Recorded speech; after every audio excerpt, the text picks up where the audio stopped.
ഞാൻ ഈ വീഡിയോ ചെയ്യാൻ പോകുന്നത് നമ്മുടെ കോഴിക്കോട് ജില്ലയിലെ ചാലിയം ബീച്ച് നവീകരിച്ച വിവരം പലർക്കും അറിയും, എന്നാലും അറിയാത്തതായിട്ട് ഒരുപാട് പേരുണ്ടാവും. അപ്പം അവർക്ക് ഉപകാരപ്പെടട്ടെ എന്ന് വിചാരിച്ച് മാത്രമാണ് ഞാൻ ഈ വീഡിയോ ചെയ്യുന്നത്. അപ്പോൾ നമുക്ക് പോയാലോ? 2 വീലർ ആണെങ്കിൽ നമുക്ക് ബീച്ചിൻ്റെ അറ്റം വരെ പോകാൻ പറ്റും. അതേപോലെ നമ്മുടെ ഫോർ വീലർ ആണെങ്കിൽ ഈ കാണുന്ന എൻട്രൻസിൻ്റെ പുറത്ത് നിർത്തിയിട്ട് വേണം പോകാൻ. അപ്പം നമ്മൾ പോകുന്ന വഴിയിൽ വളരെ മനോഹരമായിട്ട് തന്നെ ഒരുപാട് കാഴ്ചകളും കണ്ട് നമുക്ക് ആസ്വദിച്ച് തന്നെ അങ്ങോട്ടേക്ക് പോകാൻ പറ്റും. ശരിക്കും പറഞ്ഞാൽ എൻട്രൻസിൻ്റെ അവിടെ വണ്ടി നിർത്തി നടന്നു പോകുന്നതായിരിക്കും കുറച്ചും കൂടി നല്ലത്. കാരണം നമുക്ക് രണ്ട് ഭാഗത്തും ഒരുപാട് നല്ല കാണാൻ പറ്റിയ കാഴ്ചകളും കണ്ട് ആസ്വദിച്ച് തന്നെ പോകാൻ പറ്റും.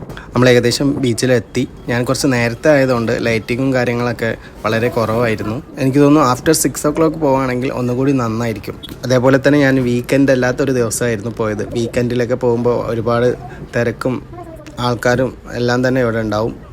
ഇപ്പോൾ ഇതാണ് ഞാൻ നൈറ്റ് വ്യൂ കാണാൻ വേണ്ടി കുറച്ച് ലേറ്റായിട്ടാണ് ഞാൻ തിരിച്ചു വന്നത്. ഇതാണ് നൈറ്റിലുള്ള വ്യൂ. പിന്നെ കുറേ ചെറിയ ചെറിയ തട്ടുകടക്കാരും മറ്റും നമുക്ക് ഇവിടെ കാണാൻ പറ്റും. അപ്പോൾ ഇത്ര